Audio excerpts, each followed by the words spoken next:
نیک عمل کرنے والوں کا یہ خوب بدلہ ہے جو صبر کرتے اور اپنے پروردگار پر بھروسہ رکھتے ہیں۔ اور بہت سے جانور ہیں جو اپنا رزق اٹھائے نہیں پھرتے، اللہ ہی ان کو رزق دیتا ہے اور تم کو بھی، اور وہ سننے والا ہے، جاننے والا ہے۔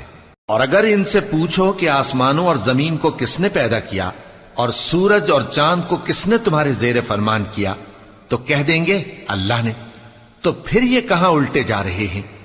اللہ ہی اپنے بندوں میں سے جس کے لیے چاہتا ہے روزی فراخ کر دیتا ہے اور جس کے لیے چاہتا ہے تنگ کر دیتا ہے۔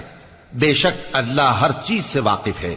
اور اگر تم ان سے پوچھو کہ آسمان سے پانی کس نے برسایا، پھر اس سے زمین کو اس کے مرنے کے بعد کس نے زندہ کیا، تو کہہ دیں گے کہ اللہ نے۔ کہہ دو کہ اللہ کا شکر ہے، لیکن ان میں اکثر نہیں سمجھتے۔ اور یہ دنیا کی زندگی تو صرف کھیل اور تماشا ہے، اور ہمیشہ کی زندگی کا مقصد